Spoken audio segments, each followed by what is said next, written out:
अस्सलाम वालेकुम। बात करते हैं खजूर के बारे में। खजूर हमारे बालों के लिए और स्किन के लिए और ओवरऑल हेल्थ के लिए कितनी ज़रूरी है और कैसे खानी चाहिए, इसके बारे में बात करेंगे। हमारे नबी सल्लल्लाहु अलैहि वसल्लम, जैसे कि आप जानते हैं कि इसको अपनी खुराक में इस्तेमाल करते थे। तो अगर इसको खुराक में इस्तेमाल करते थे तो इसमें जो न्यूट्रिशंस वैल्यू हैं उसके बारे में पता होना बहुत ज़रूरी है और इसके फ़ायदे के बारे में भी पता होना बहुत ज़रूरी है।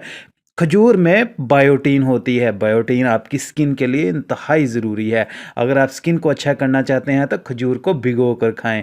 खजूर को भिगो कर खाने के साथ साथ दलिए में भी इस्तेमाल कर सकते हैं। दलिया चाहे गंदम का बना लें या जौ का बना लें।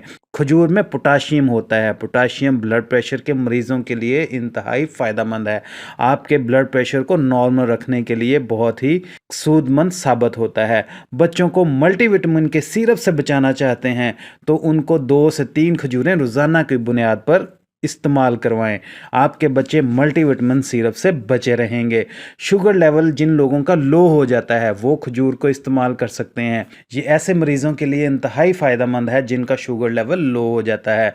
खाने के बाद अक्सर लोगों को मीठा खाने की क्रेविंग हो रही होती है और वो इधर उधर देखते हैं कि कोई मीठी चीज़ खाने को मिल जाए। चीनी से बनी और गुड़ से बनी अशिया से जितना बचने की कोशिश करें उतना ही ज़्यादा बेहतर है।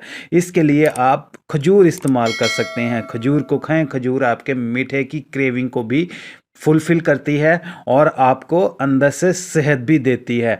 अगर आप बालों को सेहतमंद रखना चाहते हैं तो खजूर खाएं। खजूर आपके बालों को अंदर से सेहतमंद करती है और आपके बाल सिल्की और शाइनी हो जाते हैं। वीडियो के मुतल्लिक़ अगर और सवालात पूछना चाहते हैं तो हमारे कमेंट सेक्शन को इस्तेमाल करें। हम आपके तमाम सवालात के जवाब ज़रूर देंगे। शुक्रिया।